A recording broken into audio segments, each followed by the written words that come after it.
Silver Hollow, Dakota Territory, 1872. The train hissed as it rolled to a halt, exhaling steam like a dying beast. Rain pelted the windows in sheets, turning the world outside into a gray blur of wet earth and ghostly trees. When the door groaned open, only one passenger stepped down. She wore a wool cloak clutched tight at the collar, her gloved hands trembling. Her name was Evelyn Mercer, and this was supposed to be the first day of the rest of her life. The platform was empty. No welcoming party. No Jacob Cartwright. The train pulled away behind her with a howl, vanishing into the mist and leaving her stranded in a place that looked more ghost town than settlement. Evelyn blinked through the downpour. A wooden sign swung overhead, creaking with every gust of wind, Silver Hollow Station. Below it, mud stretched in every direction, swallowing fence posts and wagon wheels alike. Water gurgled in ditches where roads had once been. She gripped the letter in her pocket, the one from Jacob. Ink faded, edges worn soft from countless readings on the journey west. My home is humble, it read, but the land is rich and my heart ready for yours. Come, and we'll build something the world can't take from us. But there was no home in sight. Only ruin. With each step toward the Cartwright homestead, the mud sucked at her boots like a creature trying to pull her under. She passed abandoned cabins, their shutters banging loose, the air thick with the stench of rot and drowned earth. Thunder cracked overhead. Evelyn flinched, her breath catching. When she finally reached the land Jacob had promised, she stopped cold. The house stood, barely. One side of the roof had collapsed. The porch had surrendered to the flood, its boards warped and twisted. Fences had vanished beneath the waterline. A cow lay dead and bloated beside a toppled tree. The barn leaned like a drunkard, one wall peeled open. And everything, reeked of wet decay and silence. She stepped onto the porch. It groaned beneath her weight. The door was unlatched. "Jacob," she called, her voice barely audible over the rain. No answer. Only the hollow knock of something swaying inside. She pushed the door open and nearly gagged. The air was thick with mold and something sharper, metallic. Blood. A stain marked the floor just beyond the threshold. Flies buzzed over it, slow and fat. A rifle lay discarded in the corner, its stock cracked. Cupboards hung open, stripped bare. The bed was untouched. So was the cradle in the corner. Evelyn took a step back, the wind slamming the door shut behind her. She jumped, heart hammering. Jacob was gone, perhaps dead. And no one had come to tell her. That night, she huddled inside the barn with the last dry blanket she could find. Rain pounded the roof. Her hands were red with cold. The wind howled like wolves, or maybe it was wolves. She couldn't be sure. Somewhere in the distance, a tree gave way with a splintering crack. She didn't sleep. By dawn, her teeth chattered and her skin felt like paper. But she was still breathing. Somehow. Evelyn stumbled back into the house and forced the stove to life with what little tinder remained. Her dress steamed as she crouched beside it, numb fingers outstretched. Every joint ached. She coughed, curling into herself. She thought of Boston. Of warm bread. Her mother humming as she stitched. Of Charles, her fiancé, shot in Virginia in a war she hadn't even understood. Of the whispers afterward, that she was cursed. That love around her died like flies in frost. That was why she'd come. To escape all that. To be chosen by someone who saw her as a beginning, not an ending. And now she was here. Alone. Filthy. Starving. She found a barrel of flour, soaked through but not entirely ruined. Using rainwater and salt, she baked a hard cake of paste on the stove's flat surface and forced herself to eat. It tasted like ash, but it stayed down. There was no choice but to keep moving. She swept the floor, careful not to look at the blood. She boarded the broken window with wood from the barn. She gathered firewood in a crooked bucket and dragged it back through the muck. It took her hours. Her fingers bled. Her back throbbed. By the third night, her body protested every movement, but her spirit had begun to settle into something colder, harder. Not peace, but purpose. She buried the calf beside the barn, her shovel striking wet clay with dull thuds. As she stood over the shallow grave, she whispered a prayer, not for the animal, but for herself. For whatever came next. That evening, as she sat beside the stove, wrapping her blistered fingers in scraps of linen, she allowed herself to cry. Silent tears. Not for Jacob. Not entirely. For the version of herself that had once believed in letters and promises. That girl was gone now. Buried in the mud with the calf. Then she heard it. Footsteps. Not the wind. Not a tree creaking. Boots. Deliberate. Squelching in the mud. She rose, instinctively reaching for the cracked rifle. It was empty, useless, but she held it anyway. She stepped to the window and peered through the rain-streaked glass. A figure emerged from the trees. Tall. Broad-shouldered. Drenched. A wide-brimmed hat shadowed his face, but she saw the rifle slung across his back and the limp in his gait. He moved like someone who'd survived something no man should. She stepped outside. He stopped a few yards from the porch, staring at her without a word. Evelyn's voice was hoarse. "Who are you?" Silence. The wind shifted. His coat flapped open, revealing a faded cavalry insignia. A scar ran down his neck, disappearing beneath his collar. His eyes were pale, gray like river ice. He looked at her, not with curiosity, but calculation. And grief. Finally, he spoke. His voice was low, rusted. "This was Jacob Cartwright's place?" She nodded, clutching the useless rifle tighter. "I'm his bride." A flicker crossed his face. Pity? Regret? She couldn't tell. He stepped closer, slow, careful. "He's gone." Her stomach dropped. "Dead?" The man didn't answer. He reached into his coat and pulled something out. A ring. Simple gold, dulled with wear. He held it out, but she didn't take it. "I don't know who you are," she said, voice trembling. "No," he replied. "But I knew him." Then he turned and limped toward the barn, never looking back. Evelyn stood in the rain, frozen between the past and whatever this stranger had just brought with him. The wind howled again, lifting the porch curtain like a breath being drawn. She stepped back inside, shutting the door against the storm, but not against the questions. Not anymore.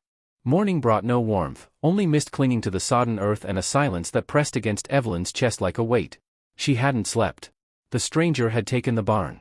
She'd bolted the door behind her, though she knew if he'd wanted to hurt her, he would have done so last night.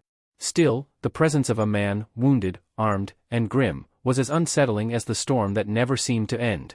By midday, she saw him again. He emerged from the barn carrying a bundle of kindling, his limp more pronounced in the light. His coat was torn at the sleeve, revealing a long scar down his forearm, pink and angry. He placed the wood at her doorstep, nodded once, and turned without a word. Evelyn opened the door cautiously. "You didn't answer me last night." He stopped but didn't turn. "Who are you?" she asked. "Silas Granger," he said after a pause. "Captain. Union Army." The words hung in the air, heavy with everything he didn't say. She swallowed. "You said you knew Jacob." "I did." "Did you fight with him?" "I sent him to his death." That silenced her. Not just the words, but the hollowness in his voice, the absence of defensiveness or sorrow. It was a simple fact to him, like the rain or the mud or the absence of God in that place. Evelyn stepped onto the porch. "Then why are you here?" He looked back at her, eyes unreadable. "Because he wrote about you." That night, she found a dry loaf of bread and split it in two. She walked it out to the barn, still barefoot, still unsure of herself. Silas was sitting by a pile of broken tools, cleaning his rifle with movements so slow and methodical they felt like ritual. "I figured you haven't eaten," she said. He looked up, didn't speak, but took the bread. "I'm not scared of you," she added, though it wasn't entirely true. "You should be," he muttered. Days passed. The rain lightened to a drizzle but never stopped. Silas fixed the barn roof. Repaired a fence. Carved wooden stakes for the front gate. Evelyn watched him from the window, trying to make sense of this ghost of a man, who worked without speaking, who never asked for food or shelter, who flinched when thunder cracked, as though each bolt of lightning was a cannon blast in disguise. Once, she found him asleep against the stable wall, hands clenched into fists, whispering names into the straw, names she didn't recognize. She wanted to wake him, to offer comfort, but something about his stillness warned her off. Instead, she left a blanket over his legs and returned to the house, her chest tight with something she couldn't name. She found his journal the next morning. It had slipped from his pack and landed open on the kitchen table. She hadn't meant to look, but her eyes were drawn to the jagged handwriting. One entry read, "Cartwright bled out in my arms. Kept saying, 'She's coming.' I thought he meant a storm. God help me, I hope he meant her." Later, when she returned the book to the barn, Silas snatched it from her hands. "You read it? Enough." His jaw clenched. "That wasn't for you." "Then burn it," she snapped. "If you want to rot like Jacob did, then bury yourself under that journal and be done." He stared at her, face hard as stone, then turned away without a word. That evening, she heard him again. Out in the yard. Not working. Not walking. Just screaming. Guttural, raw, like a man breaking open. She lit a lantern and went out. Silas stood by the tree line, fists bloodied, forehead pressed to the bark like he was praying to it. She didn't speak. Just walked up beside him and draped a quilt across his shoulders. He didn't look at her. Didn't move. But he didn't pull away. After that, something shifted between them. He began speaking in full sentences. Taught her how to stack firewood without bruising her wrists. Showed her how to clean a wound, pack salt into a cut. She taught him how to make biscuits with what little they had left in the pantry: flour, water, a pinch of ash from the stove to mimic salt. They weren't good, but they were warm. They shared them in silence, seated across from each other like strangers in church. One night, wolves came.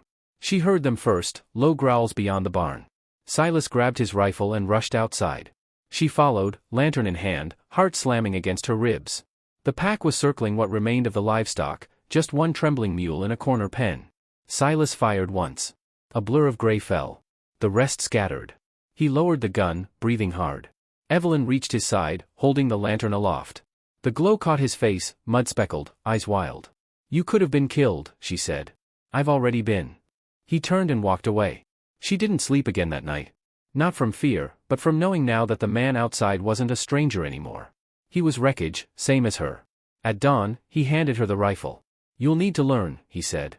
"I've never shot anything." "Good. That means you'll aim carefully." She practiced in the back field, firing at old fence posts until her shoulder ached. Silas watched, correcting her stance, offering no praise. But his eyes softened, just barely. Then, one afternoon, a rider appeared on the ridge. Silas saw him first, stood up from the porch with that quiet, coiled energy Evelyn was beginning to recognize. He unslung his rifle but didn't raise it. The rider approached slowly, horse caked in mud, a long rifle at his side and a jagged scar running down his cheek. "You're on Cartwright land," the man said, voice slick as oil. Silas didn't move. "You're mistaken. He's dead. No deed. No blood kin. Makes this claim up for grabs." Evelyn stepped out beside Silas, heart pounding. "I'm his bride." The man's eyes slid to her. "Mail order doesn't make you family, miss. Just cargo." Silas stepped forward. "She's claimed." "By who?" "By me." The man snorted. "Didn't know war dogs could own land." Silas raised his rifle, barrel resting steady in his hands. "You'll want to leave now." The rider looked at them both. Smirked. Then turned his horse without another word. As the hoofbeats faded into the trees, Evelyn exhaled for the first time in minutes. "You didn't have to say that," she whispered. Silas looked down at her. "Didn't I?" That night, as the rain returned and the homestead huddled beneath another storm, Evelyn stood at the window watching the darkness press in. Silas sat by the fire, sharpening a knife, his profile lit orange by the flames. She didn't know if he would stay. Didn't know if she wanted him to.